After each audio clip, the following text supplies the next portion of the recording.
Thank you so much for joining us for this informational video provided by Master My Run.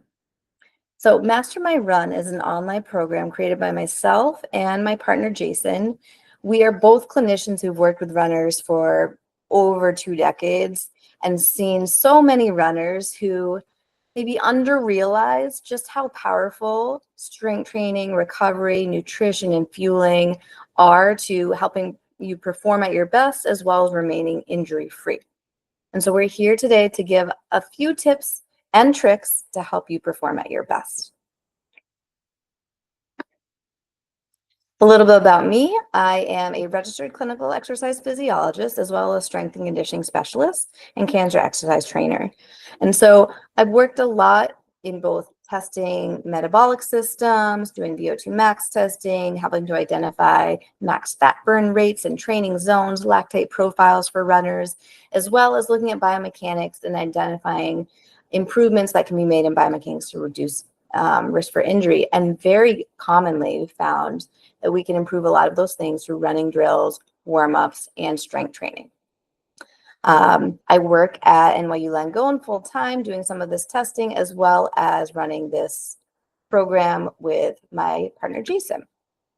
Jason is a board-certified sports dietitian and clinical exercise physiologist, and he's worked with recreational runners, marathoners, Ironman triathletes for over a decade, and also has worked in the past at a hospital for special surgery for quite some time, helping runners and other athletes perform at their best.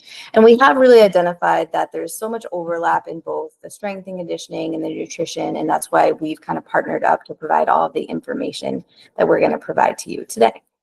And so here's a quick outline of what we will be reviewing for the day.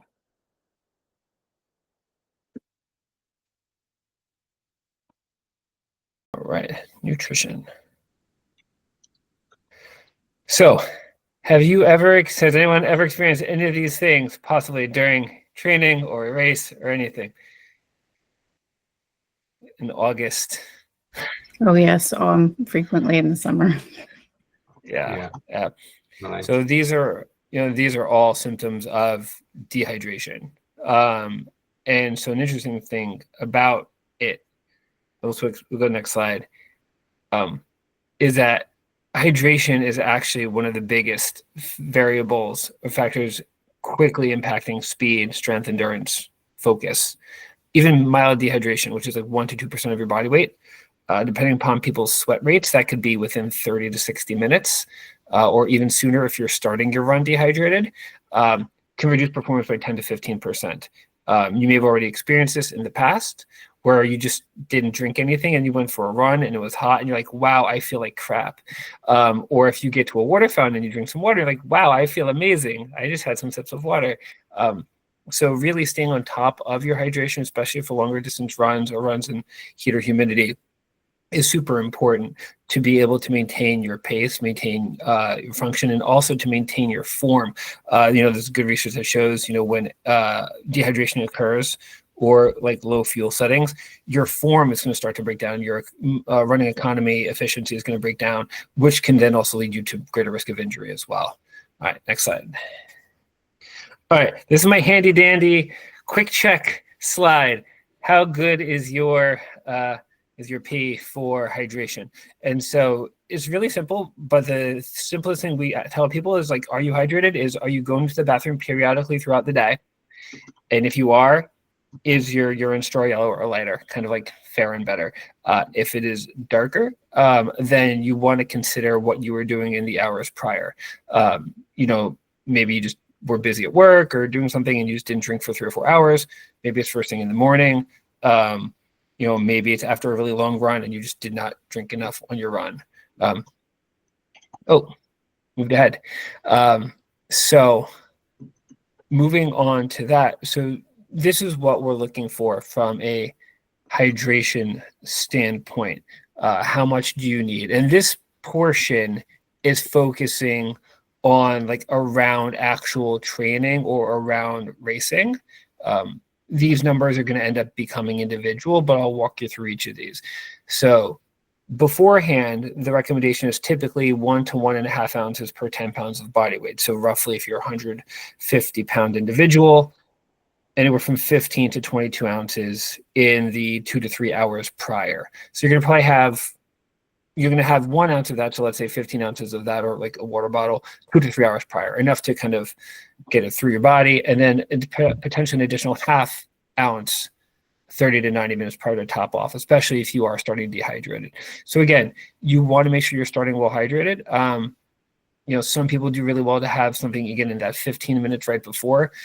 Typically, if you're having something in the 15 minutes before, it can be considered like in run fuel. When in doubt, how much should I have? How much should I not have? Just drink a bottle of water within an hour or two, just to give yourself enough time to pee. If you don't want to do the whole exact calculations. And then depending upon the length of your run, you may need to consider having adequate electrolytes and food ahead of time, depending upon the length of your run, especially if it's going to end up being more than like 75 to 90 minutes.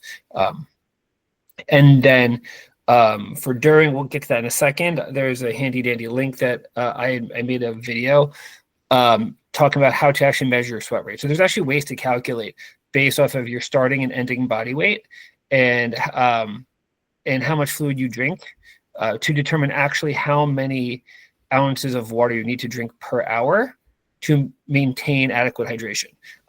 It's just a simple process. You don't need anything fancy. There are fancy tools out there.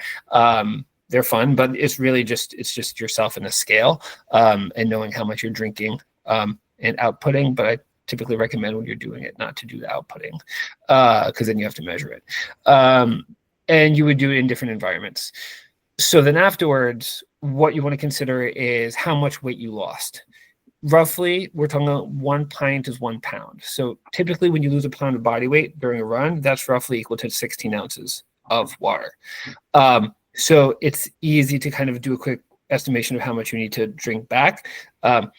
Timing is less sensitive if you have time, if you're not going to run till the next day or work out. If you have a second training session within 12 hours, you actually need to get that fluid in relatively quickly. Otherwise, it's kind of drink and enjoy. Okay. Scott, do you mind if I go through and then we'll answer questions after? Sure. No problem. And feel free to drop it into the chat as well, just so we can have it on hand. No problem. Cool. Okay, next slide.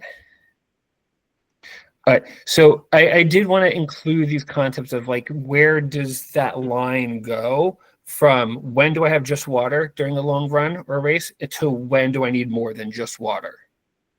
And so typically when you're talking about like less than 75 minutes, less than an hour or so, assuming you were starting well fueled, assuming you ate a meal within the past few hours or had a snack, not that you ate at 11 a.m., you worked all day, you got out of work at 5 p.m. and now you're going for a run and you haven't eaten in 6 hours.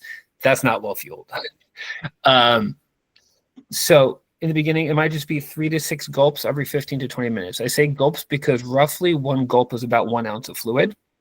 So it's an easy mnemonic. So depending upon how heavy your sweat rate is, you might be drinking as little as like 11, 12 ounces of fluid per hour.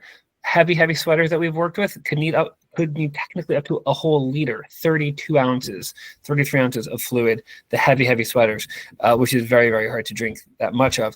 And so depending upon if you're a heavy sweater or not, you're going to have to make adjustments for that. As you start getting past that time, then we start thinking about electrolytes. The primary electrolyte we're going to consider is salt or sodium. So sodium is going to be your primary electrolyte, but you will have minor, magnesium, calcium, chloride, potassium, etc. How much you need in your beverage or in your food depends how salty of a sweater you are. If you get the white streaks on your dark clothing, stuff like that, there are ways to measure that as well. There are tools out there to measure that. If you want to get dialed in, most people are roughly around the 500 to 800 milligrams per liter of fluid consumed mark. Again, everything is based off all the other numbers. Once you know how much fluid you need, you have to have a certain concentration of electrolytes in that fluid or in the food you're having with that fluid to have the right balance of getting the water into your body, into your cells. A lot of times we see people where they have a bunch of water and no electrolyte, and then they're like, I'm drinking all this water, all I have to do is pee, and I don't feel hydrated. Because I'm like, the electrolytes get the water into the working cells, into the working muscles. And the right balance is getting enough so that you're not getting so little that you don't get it in, or not getting too much that you get bloated or feel sloshy, etc. Then we move into whether you need food, carbohydrates, sports drinks, etc. And then once you get past that 75, 90-minute mark is when you really want to start considering having some sort of additional fuel on board. It could be solids, it could be liquids, it could be gels, and then figuring out how much per hour you need. There's ways to estimate it. There's best practice. There's also ways to actually measure it. So, Heather does metabolic testing, and there's ways to actually get tests done to say, okay, like actually how many grams of carbs am I burning per minute per hour personally? And so you can actually get a test done to actually know what that is. And then as a dietitian, I'll work with people oftentimes to actually then backfill how you're going to get that in per hour. And these things all change, right? Heat and humidity change how much you need. Your training effects, like if you're doing metabolic efficiency training, you may become more metabolically efficient and need less. So there's a lot of variables that can change these needs, but there's a lot of ways to calculate it for where you are now and then evolve it as you progress. All right, next slide. All right, last but not least, we're going to touch on recovery, nutrition. So why post-training fueling is really important, because when you do the work, you're putting in the work of running and training and all of that, you're working your body to create a signal to get better, to get stronger. But when you finish that actual run, you're weaker. You've actually broken down some muscle. You've fatigued your body. That fatigue is a signal to get better. The thing that enables you to get better is the recovery between the sessions. It is getting the rest. It is getting the nutrition. It is getting all those pieces to actually rebuild that car as quickly and as safely as possible to then be able to actually run again when you're supposed to and not feel like you're beat up or tired or, gosh, I don't feel recovered from the previous one. Right. So nutritionally, 4 R's. So first is refuel. So that's going to be primarily carbohydrates. Carbs, because that is your body's fuel stores, your gas tank, your muscle glycogen. Your body runs most effectively and efficiently, especially at moderate to higher intensities, on carbs. That is your gas. When most people bonk is because they ran out of carbs. Your body can burn fat has plenty of fat to burn, but it can't always access the fat. So the key is we need to have adequate carbs on board, especially for longer distances, to effectively get to the finish line. Rebuild, we're talking about protein. We're talking about getting adequate amino acids into those muscles to repair and rebuild all the work that you did and get it ready for the next session. Rehydrate, which would be fluid and the electrolytes. Again, getting adequate fluid and electrolytes. The electrolytes can just be from, slightly salted food or just food that has a little bit of sodium in it naturally. Or you can add it if you need. Or it could be in a sports drink form. And then last but not least is rest, making sure you're getting enough sleep. That is when your body's doing a lot of the rebuilding, stress management as well for the best that we can. I know we live in a world that can be stressful, but we do our best. All right.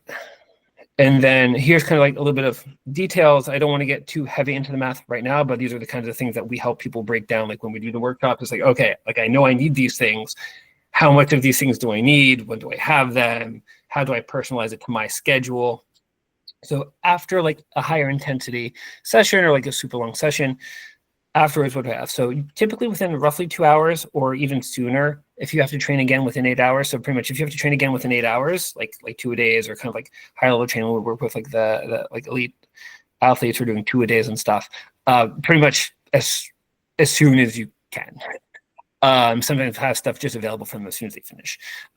So roughly 1 to 1.2 grams of carbs per kilo. That may be a little more, a little less, depending upon a person's, let's say, weight management goals, overall daily fueling needs, stuff like that. Protein as well. Fluid, again, 16 to 24 ounces typically per pound of weight loss. So typically 16 to 20 ounces is a good place to start. And then electrolytes, something with salt in it. So notice for the amount, it's more carb heavy and then some supporting protein. It's not just like, oh, I'm going to have like a protein shake, because usually a protein shake might have the protein, but doesn't have adequate calories or adequate carbs. So your body will probably just end up burning that protein just for the energy. They actually done research that if you just have a bunch of protein, your body's just going to burn that protein for energy and not actually use it for building muscle or repairing. You need to have the carbs to use for energy, so that the protein can be used to actually build the muscle. Again, you can have this as a snack, as a smoothie, as food, whatever works for your life and your schedule. If you do tend to have a sensitive stomach, then liquids may be better absorbed and better tolerated because they digest faster. All right. Here's some examples, lots of different things. Smoothies, half sandwich, chocolate milk, anything that looks appetizing, has some carbs, has some protein, and works for you. All right. I think that's everything for me. Yep. All right. Here's Heather. Thank you, Jason. Is everybody's head spinning at the end of a long day with all that math? We're here to help. There's a lot of math in what we do, but that's why we're here, so you don't have to worry about all the numbers. But a little bit less math heavy in this next section. So my section is strength training. I mentioned I'm a clinical exercise physiologist. I'm also a strength and conditioning coach, and I work with both areas. So run programming, strength training programming, and trying to marry both of those things together, especially during marathon training, ultra training, triathlons. It's very difficult to fit it all in, but each component of the program has its own benefits. So I'm gonna tag off what Jason had presented in terms of, have you ever experienced any of these things? And chances are, if you're a runner, you probably have at some point or another. I know I have experienced almost all of these. And these are all things that we can address, maybe not entirely prevent. In a perfect world, we would say that, but not always completely preventable. But there's so much of this that we can negate or reduce the risk of having if we do proper warm-up, strength training, and recovery, along with the proper run program. And so I do want to start with warm up because it is applicable to both strength training and your running, right? And so I want to put this out there. We have a robust amount of literature out there now supporting that static stretching is not the recommended warm up to do prior to running or doing any athletic endeavor. Static stretching actually does decrease the nerve connection to the muscle, and we want the nerve connection to the muscle actually to be heightened before we exercise, because we want the nerve to contract those muscles so they perform better, right? And so one of the best ways we can do that is through doing dynamic warm-ups. So the dynamic warm-up, I'm just giving you a couple examples here of me warming up before one of my runs. We want to start with R, which is raise body temperature. You've probably heard this before. A general warm-up, which is like a light jog, a walk, anything that is lighter intensity that starts to get blood flowing, increasing your body temperature, enhances oxygen delivery to the working muscles, or the muscles are going to be working. Not only that, but it also starts to get you mentally prepared for the activity you're going to do. After that, we want to activate muscles. So you can see here doing hip cars, range of motion, but also activating muscles through a full range of motion so that we can use that full range when we're then doing the activity that we are about to go do. We want to mobilize joints. We want to make sure, as we'll learn in a few more slides, mobilization of different joints is only going to help us perform better, maintain better mechanics when we are running or doing other exercises like our strength training routine. And then we also want to potentiate, which is essentially moving from your light, general activity, general warm-up to potentiation, meaning you're getting closer to the rate of muscle activation that you want for your run.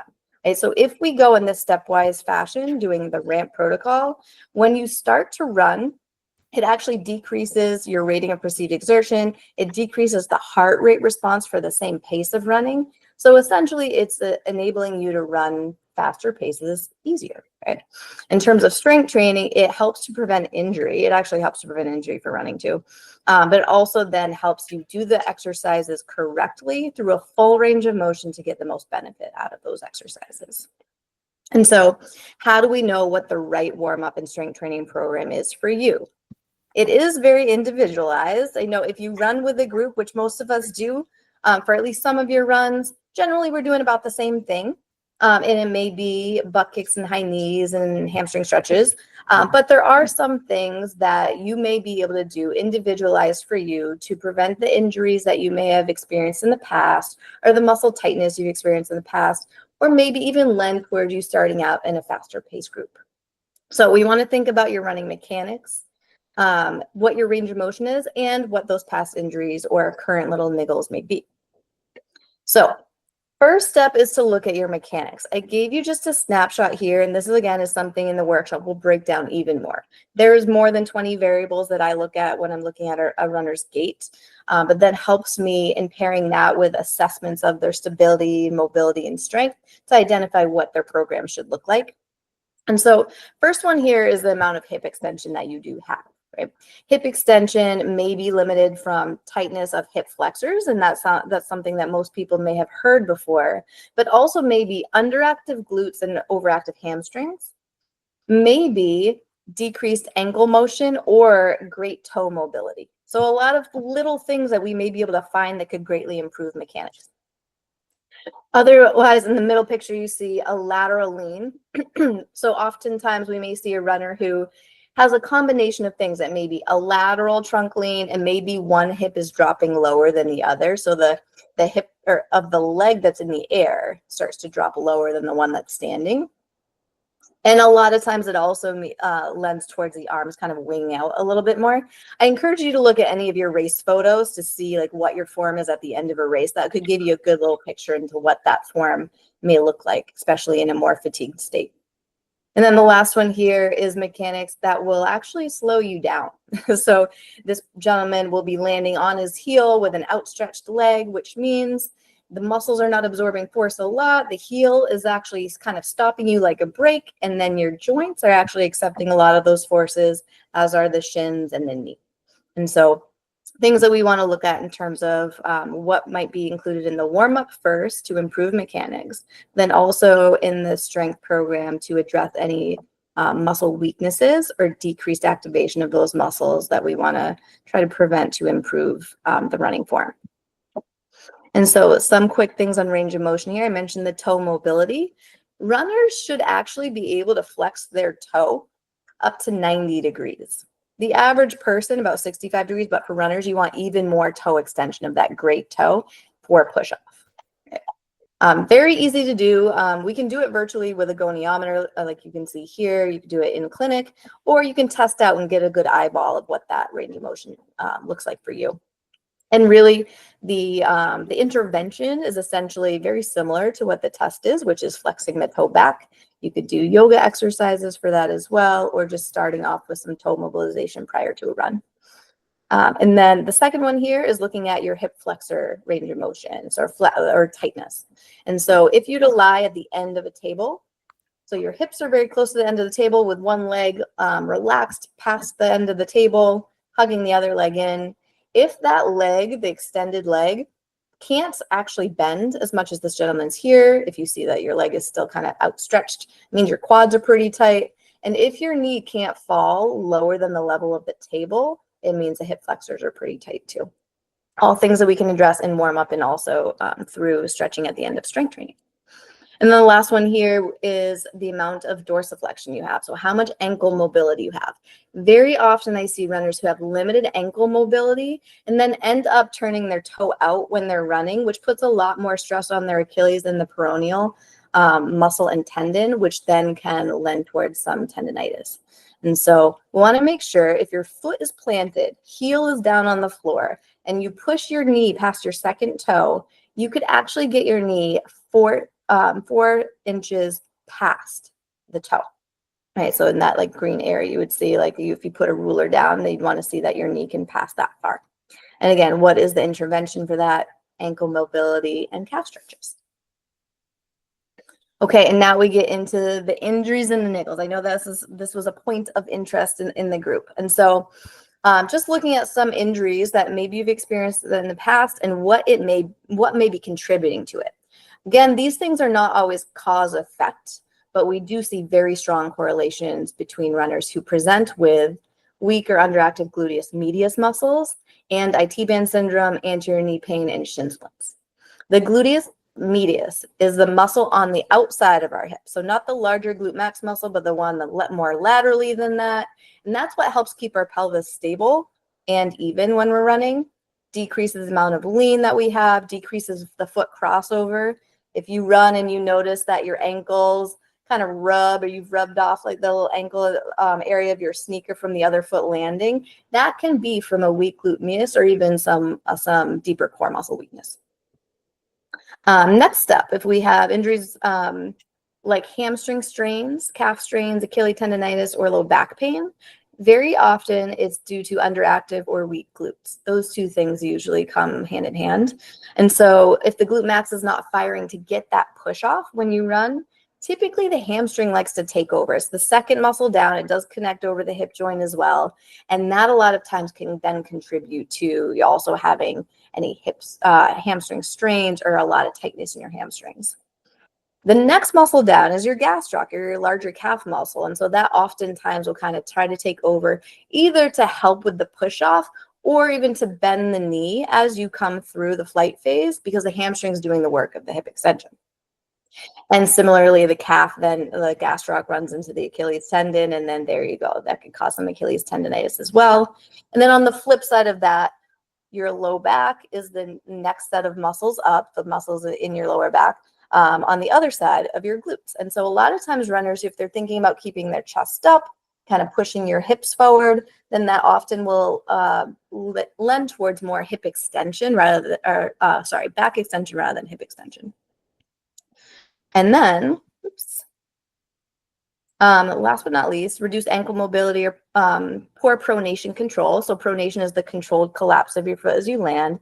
If you've bought running shoes before, you know they come as pronation control or stability, motion control, or neutral shoes. So typically we can do exercises to improve pronation control. If we don't have good control, it can lead to plantar fasciitis, IT band syndrome, peroneal tendonitis, shin splints, and knee pain. And the ankle mobility associated with that too. A lot of times if there's not a lot of ankle mobility, like I said, the toe turns out, but that then leads towards more of that collapse of the foot. Okay. And jumping into the strength training recommendations. Now that we identified all that, what do we do about it? Well, this is our evidence-based recommendation to do at least 2 sessions of strength training weekly. Once you've achieved at least 14 weeks, it will have profound effects on injury prevention as well as your performance, improved running economy, neuromuscular efficiency, improved biomechanics even.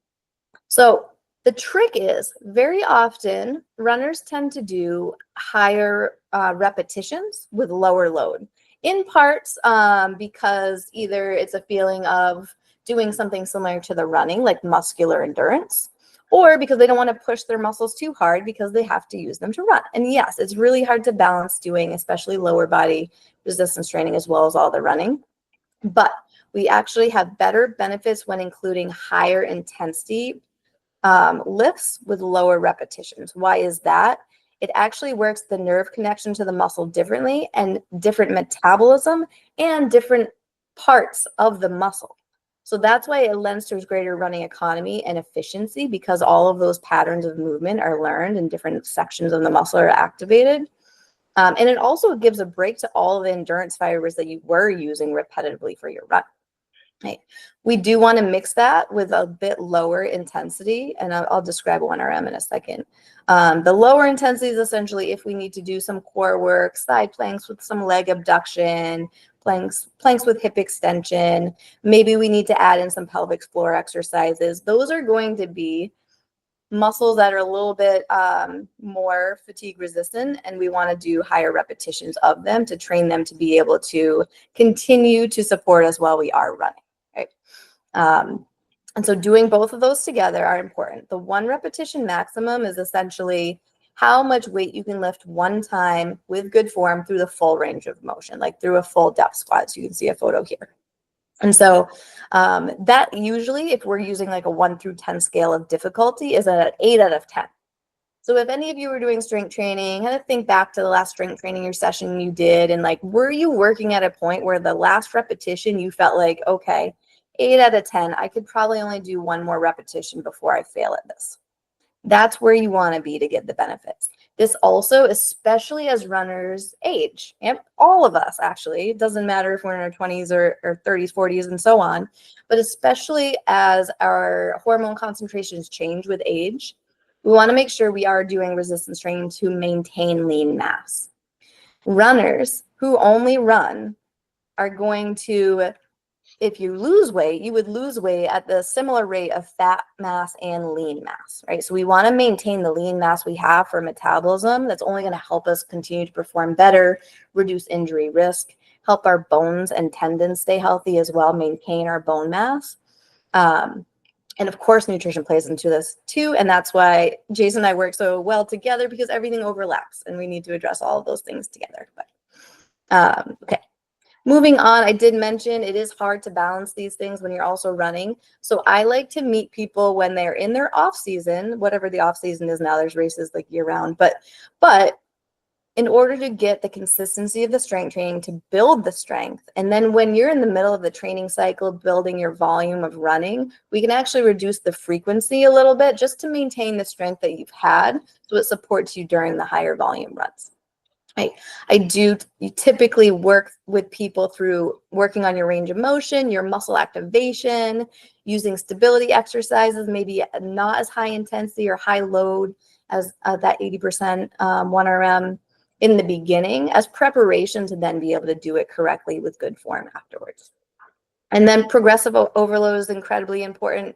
If you can do a goblet squat with 50 pounds and you've been doing that for 3 years, chances are you could progress it. The actual recommendation for progressions, if you're consistently strength training, is increasing the weight about 5% every 2 weeks, which is in a vacuum that may work, in a research lab that may work, in real life, not so much. But that's just as a reference of it can be relatively frequently that you increase the weight on an exercise. And then Jason touched on this, but recovery is definitely one of the most important things. We only do our running, our strength training for a finite amount of time during the day. And what we do in between each actual active training bout is just as important. That includes the fueling, the hydration, but also our sleep and recovery from a central and physiologic fatigue level. So our stress levels, our total workloads, our sleep amounts and quality all play into how well we're able to adapt and improve and continue to go out and perform good runs and good strength training workouts without risk for fatigue. And I'm going to finish just by looking at this. This is a kind of noisy little graphic, but I like it because it shows basically this blue line at the top is essentially what happens when we train, right? Every time we train, we put a stress on our body that actually reduces our performance immediately afterwards, right? If you can imagine, if you go out and do a 15-mile run and then, somebody asks you to go out and do it again a couple hours later, no, maybe not. Some of you are maybe those magical people out there that are game for it, but same thing for strength training. Typically, if we do a heavy lifting session, we can't reproduce it the next day. We don't want to. We want the recovery time, right? If we don't get the right recovery time, rather than doing what this blue line is, which is, we have a little dip in performance and then we recover. And then the next time we go out, we can do a little more. We can perform even better. We can do a little bit more distance. We can lift a little heavier weight. We get great recovery. We can do it again. We can do a little more. The flip side of that is the purple line, which is essentially when you have under recovery, right? That could be the person that got 4 hours of sleep, but they know they were supposed to work out the next day, so they're going to go and do that workout anyway. And then maybe they traveled, but they still get off the plane and they go do the run because they have to do their run, right? And then the recovery is lower again. So each time that happens, over time, the performance the next time you go out and try to do the workout decreases, which can be okay. We actually do overreach, which is stress our body a little bit more than it can handle right before we taper, right? Then we get all the benefits of the taper and we perform well for our race. But if we ignore the signs of the under recovery or keep doing it for too long, it could lead to overreaching. If we don't take the time off, it could lead to overtraining syndrome, which is hard to diagnose, but essentially is a combination of decreased motivation, change in mood, not wanting to do any of your training, or presenting with an injury, having higher resting heart rates, having lower peak heart rates, lower pace for the same heart rate that you're used to. So a lot of signs of overtraining, and that can actually take months and months to recover from. So that's why we want to make sure all the other things are in place to prevent getting there. Really optimizing everything that you do so you continue to be on that blue line trajectory. Okay, so that is the end of my slides, but we